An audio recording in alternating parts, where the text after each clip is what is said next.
Hello, and welcome to a special episode of the PJ Pod, brought to you by the Pharmaceutical Journal, the Royal Pharmaceutical Society's official journal.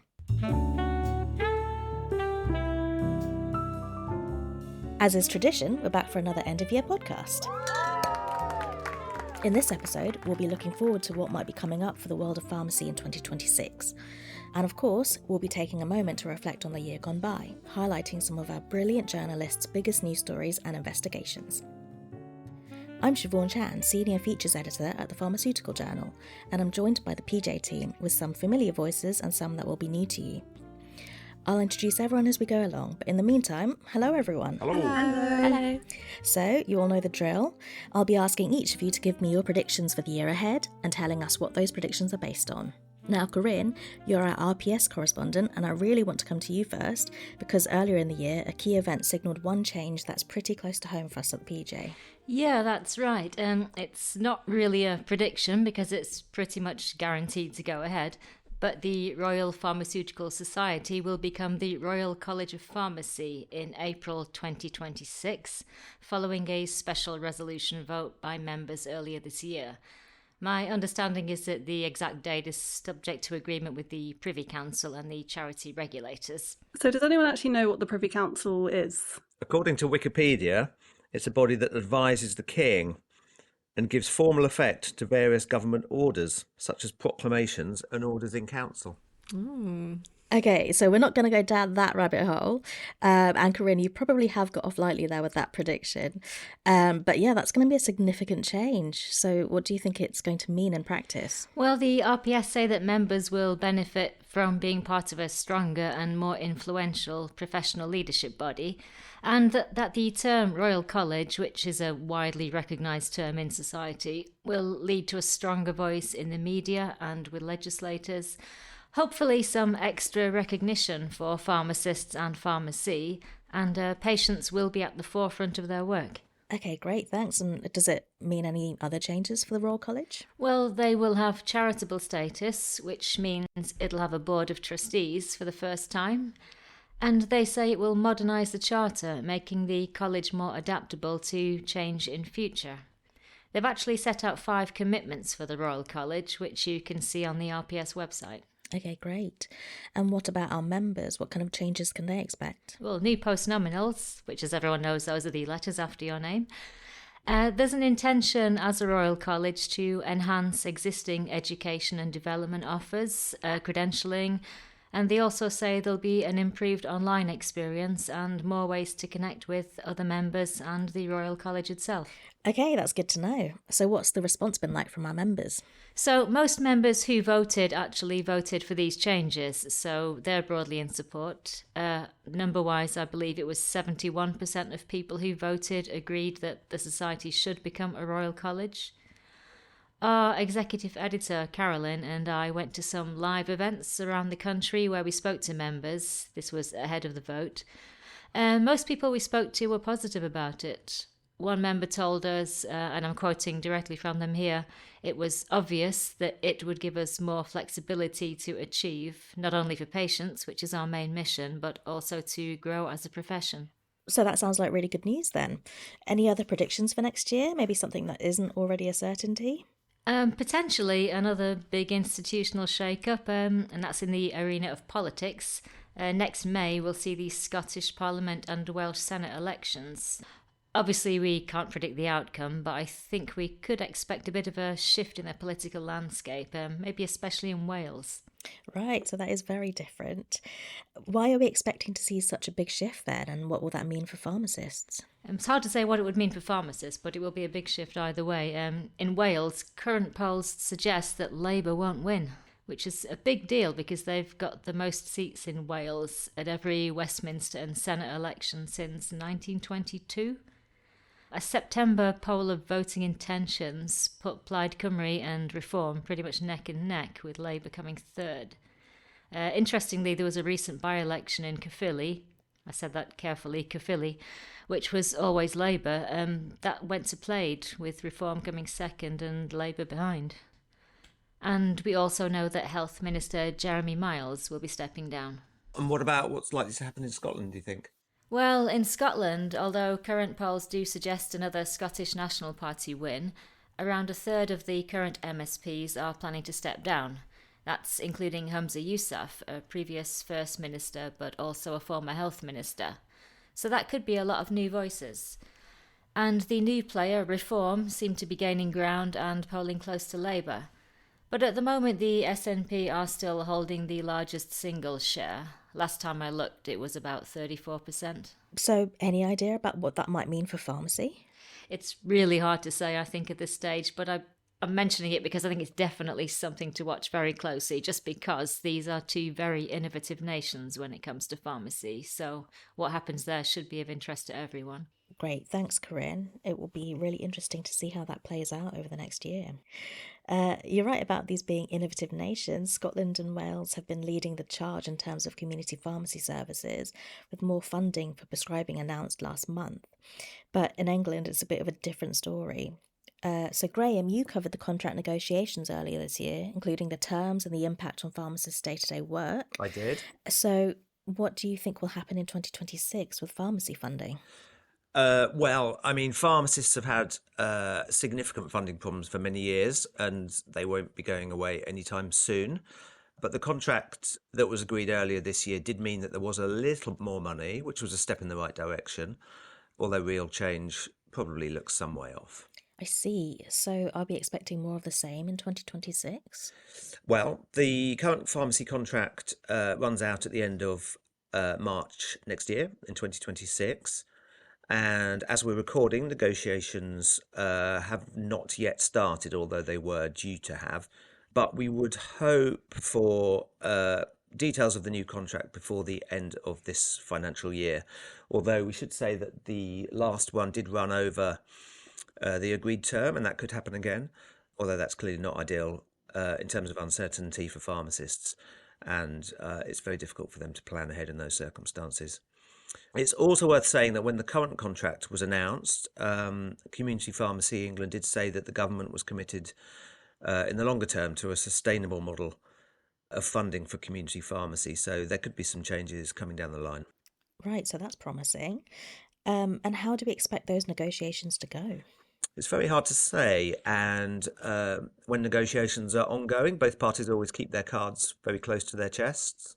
But one possible positive sign of government goodwill was that the pharmacy minister, Stephen, not Neil, Kinnock, met with the main pharmacy representative bodies, so the Company Chemists Association, the National Pharmacy Association and the Independent Pharmacists Association in advance of the negotiations to find out what's on their mind. And to our knowledge, that's not been done before. Or it may be that it's just the first time they've publicised it. But either way, it's a good sign that the government genuinely wants to connect with community pharmacy. Okay, that sounds good. Well, hopefully the government are sitting up and taking note of the huge funding shortfall in pharmacy and that financial pressure that's on contractors right now.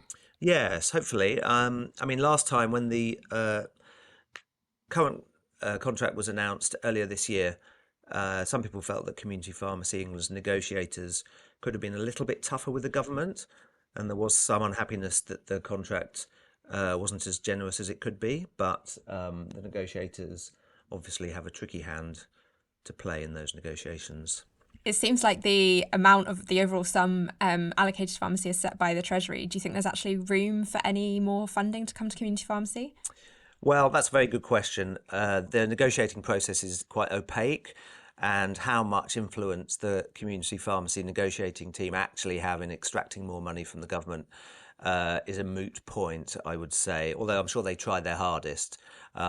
I suspect the Treasury are pretty strict about how much money there is on offer, and then it's a question of negotiating how that money is going to be spent, as you say, but to be honest, it's very hard to say. I guess that one thing we have seen before is a separate sum of money allocated for Pharmacy First and other services, and it looks like we might see that again with prescribing, so maybe that's where the influence is.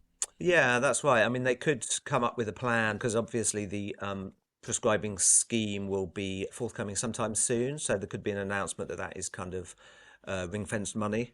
Again, it'd be interesting to see how they play that one. It really sounds like pharmacists need more of an edge at the negotiating table. Like, has anything changed with that negotiating process at all? Well, there's been a bit of a tweak to CPE's negotiating team. So there's a little bit more representation from the smaller independent pharmacies and a little bit less from the big chains, although it's not a huge difference. Okay, and I mean, I suspect I know, but what do you think pharmacists are hoping for in terms of funding? More of it, I guess, which isn't a surprise. But one thing that community pharmacy has been very keen on for a while and still is a further expansion of clinical work, particularly pharmacy first.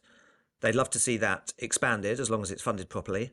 Other than that, later in 2026, we're due to see a nationally commissioned service for independent prescribing, which is following on from the ongoing Pathfinder pilots, which will be a significant change to what community pharmacies can and do offer. Whether or not that will appear in the next contract or not, that may be a little bit too late for this next contract. We'll see. Okay, thanks, Graham.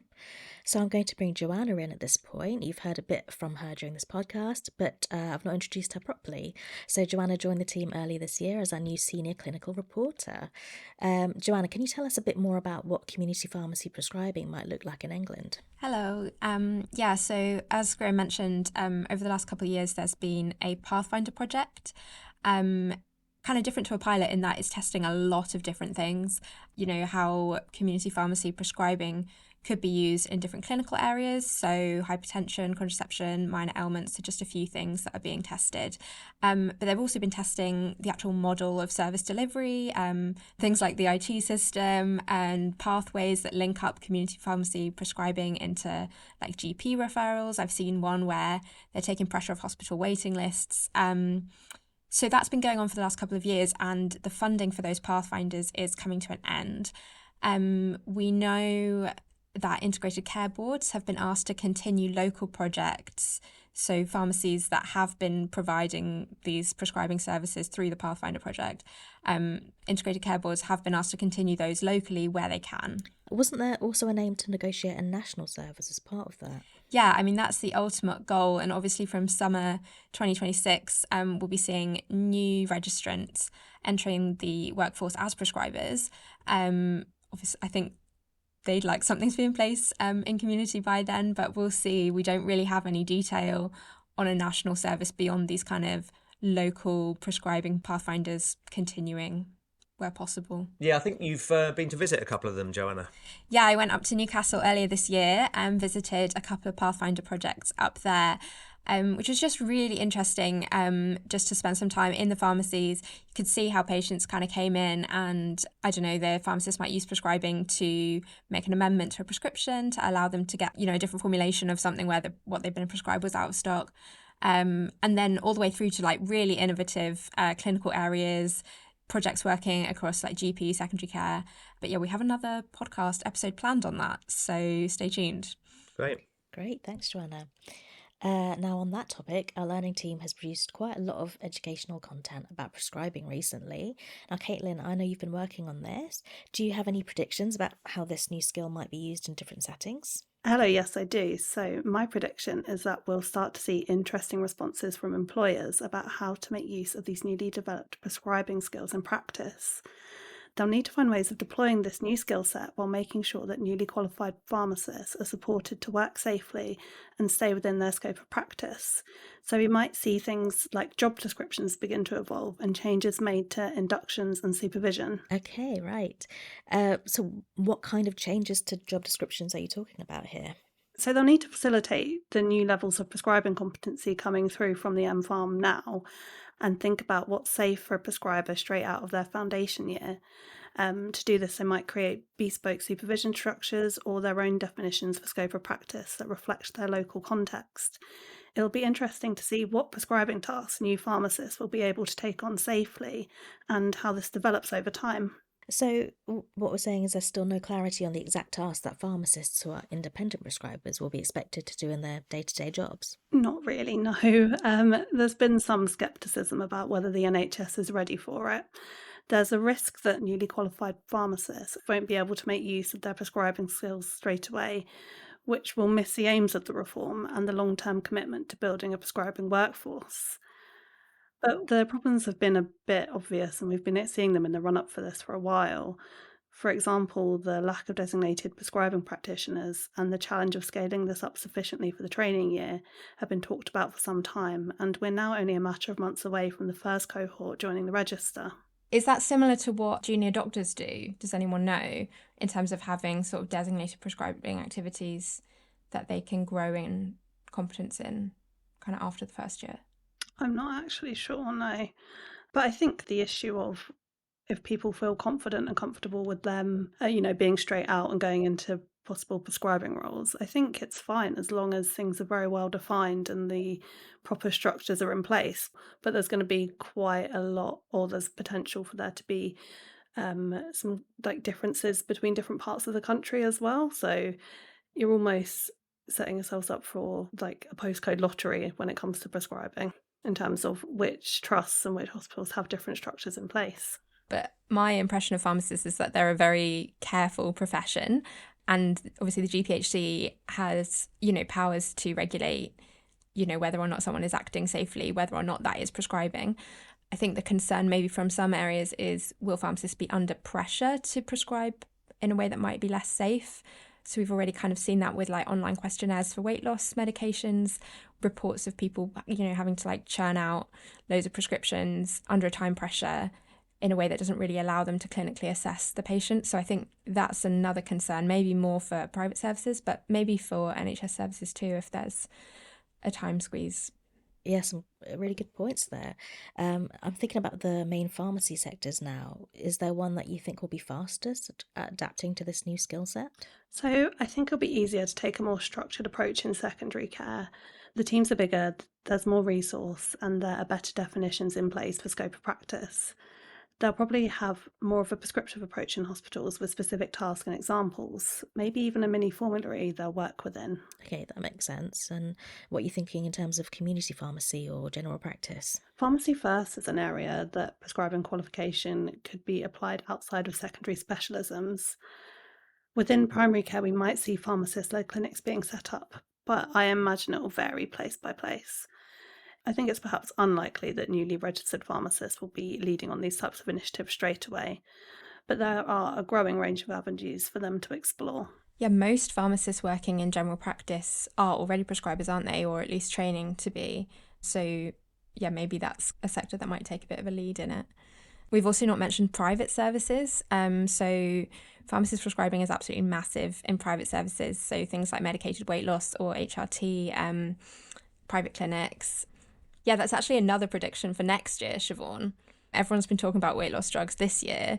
So I think these conversations about regulation and private supply, online supply, that's only going to continue in 2026, particularly since the government did a call for evidence this autumn all about private prescribing. And I think that was in part really fueled by the massive rise we've seen, which is hugely influenced by these new weight loss drugs.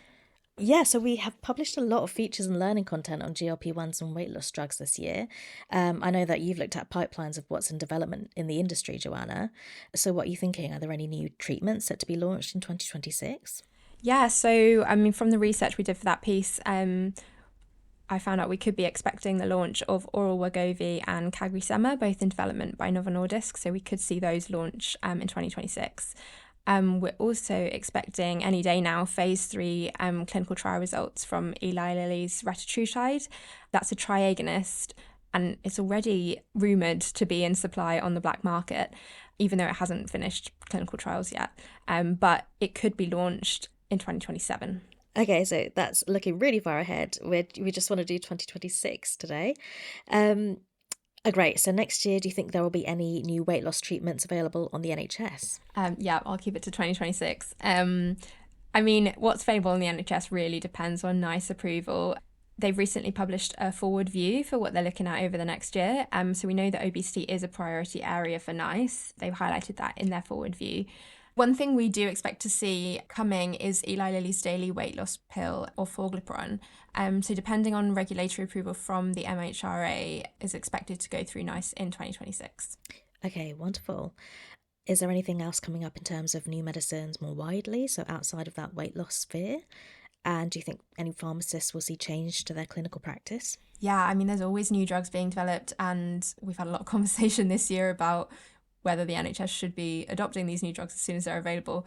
But I mean, a lot of these new drugs can deliver really big cost savings for the NHS as well as improve patient care. So one of those areas which NICE has said is a priority this coming year is going to be biosimilars. So expect to see new guidelines for biosimilar use in areas including diabetes and mental health. Health tech is also a big priority for NICE. And they've said they're also going to be looking out for emerging pharmacological treatments for MASH, as well as in oncology, new applications of CAR T therapies, advanced therapy medicinal products, and tumour-infiltrating lymphocytes. Okay, so there's quite a lot of changes happening. Do you think pharmacy teams are ready for those changes? Yeah, I mean, pharmacists are medicines experts, and pharmacy teams have been instrumental in previous biosimilar rollouts. So I definitely think we can expect to see more involvement from pharmacy teams in that. One big concern affecting the pharmacist workforce is cuts to NHS England and integrated care boards. So ICBs have been told to cut a lot of their staff by 50%. But we don't know yet how this will impact the medicines optimization teams that kind of sit at that level. And we don't know how it will filter through to patient-facing staff in hospitals. So yeah, we're likely to see that unfold over the next year. Okay, so there could be some worrying changes there then. Well, thanks for taking us through that, Joanna. We've now got to our final contributor, the wonderful Sophie, our investigations editor. Hello. So, what's your prediction for next year, Sophie? Hopefully we can end on something positive. Well, my prediction is that there will continue to be conflict between GPs and pharmacists over Pharmacy First funding. Okay, so maybe not as positive as I'd hoped.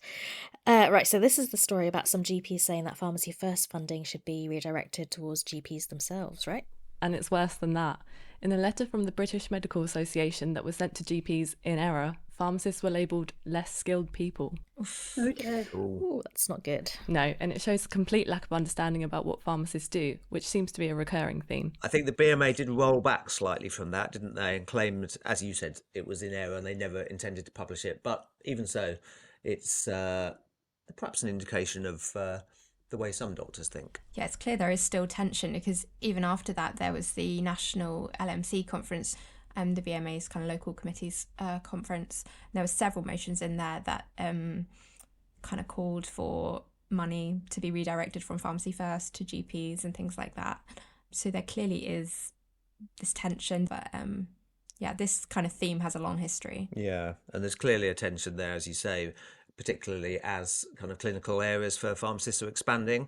And I suspect not all doctors feel entirely comfortable with that. So we may see more of this next year.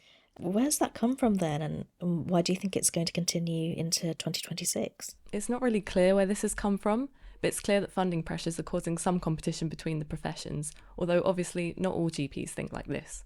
Oh dear. So what can be done to change this? It feels like there needs to be a culture shift, which obviously isn't a quick fix. It'll be interesting to see, though, as more pharmacists become prescribers, whether this could change attitudes towards them. But the work the pharmacists are doing to use their clinical skills more will benefit patients and could even take some of the pressure off GPs. So you'd think it would be a win-win for everyone. Yeah, I was also going to mention, in terms of a culture shift, I think these like personal conversations between pharmacists and GP, the personal relationships are really important. We found that when I was looking at Pharmacy First across the country, and we've also recently published a blog on a kind of Building Bridges event that pharmacists and GPs in London did. And I think more of that kind of thing hopefully can be changing culture. But yeah, as you've said and Graham said, that funding is going to be continued pressure. And then in terms of a win-win benefiting patients, another way we'll see community pharmacy hopefully take the pressure of GPs will be through the power to amend prescriptions in limited ways. So that might be supplying a slightly different volume or formulation to what's on the prescription, as long as the dose is kept the same. Yeah, so I mentioned this earlier as a possible use for prescribing, but this could be introduced next year for all pharmacists working in the community. It's designed to be used like when a medication is out of stock and when there's an urgent need to supply an alternative. So the government has already put out proposals for consultation. So that just closed on the 11th of December. So hopefully next year we'll see some of those changes being put into practice. Okay, and if those proposals come into force, what difference will that make for patients and clinicians? I do think everyone really will welcome this change. It should help with medicine shortages and make it easier for patients to access medicines if the one that they've been prescribed isn't available. We know that both community and hospital pharmacists say that managing these shortages takes up loads of their time. We heard that from both sectors in an inquiry in the House of Lords just recently. And pharmacists have been asking for the ability to amend prescriptions for a while. This really kind of was made clear by a coroner's report last year, where a child wasn't able to access antibiotics for strep A. And I think with winter pressures, that need to access prescriptions when you need them rather than being sent around the houses is just going to become even more apparent. So this would allowing a pharmacist to supply the medication that they have available removes the need to send a patient back to the GP, who would then need to spend time writing a new prescription and issuing that to the pharmacy. Okay, well, that's perfect, because it sounds like what the government have been talking about in that 10-year health plan and that desire to shift care from hospitals into the community.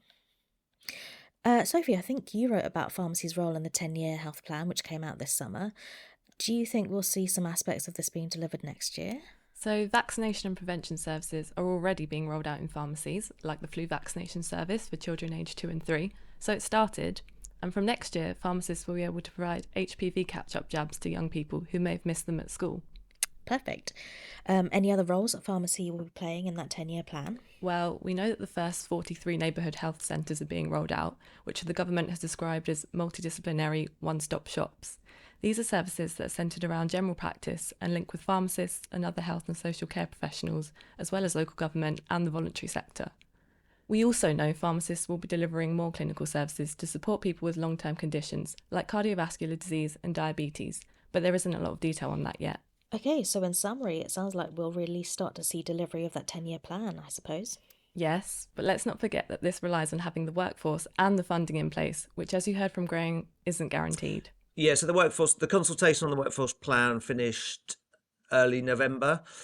So responses will be in, and the government will be deciding on what they're going to do with those responses. So we're not quite sure exactly when it's going to be published, but if it is published before we publish, or before this podcast goes live, we'll put a note in the show notes so that you can catch up on what's said. But it'd be good to have the insight from actual pharmacy bodies and employers potentially about the workforce plan in particular. Yeah, it'll be interesting to see what the government come up with, because it's not gonna just talk about numbers. It's going to talk about how the workforce will be shaped in the future. So particularly with the rise in the number of independent prescribing pharmacists and the fact that from next summer 2026 all newly registered pharmacists will be independent prescribers. It'll be interesting to see how that, how much kind of weight that's given when the workforce plan is published. Do you think it will speak to pharmacists, like existing pharmacists who aren't prescribers? You would hope so. There is a concern that pharmacists who aren't independent prescribers might get kind of left behind a little bit. So we'll have to see, but we know the government are definitely keen on independent prescribing. So yeah, time will tell. Okay, wow. So there really is a lot going on next year.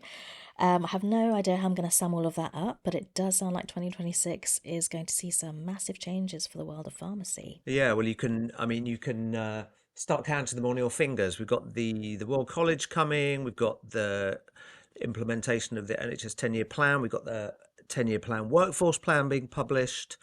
We have the potential National Pathfinders scheme being commissioned. We've got the first tranche of newly registered pharmacists who are going to be qualified immediately as independent prescribers. Can anyone think of anything else? Well, those massive political changes in Scotland and Wales as well. Yeah, that's true. Big changes, but if it's not funded properly, I don't know if it will feel like a change for everybody. I think it might feel like continued struggle unless there's kind of increases in funding and support for the workforce as well. It certainly could be in the community pharmacy world. That was a really nice roundup there, Graham. Thanks for doing that part of my job for me. Thanks for that collective look into the crystal ball, everyone.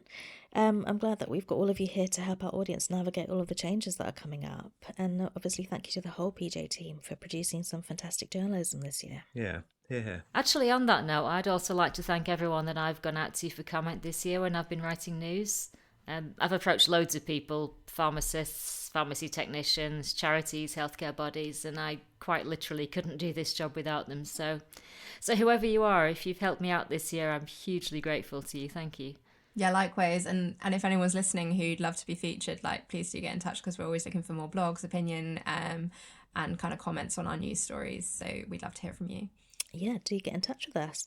Obviously, we couldn't do this without the wonderful experts who've given their time to come on the podcast this year and talk to us. And of course, you, our loyal listeners. So as always, please like, subscribe and follow us wherever you download your podcasts. If you've got any predictions that you want to share with us for next year, or if you just want to join in our conversation, get in touch and let us know on social media. You can use the hashtag PJPod or email us at editor@pharmaceutical-journal.com. Thanks for listening. Goodbye, everyone. Bye. Bye, everyone. Bye. Thanks for listening. Have a good 2026.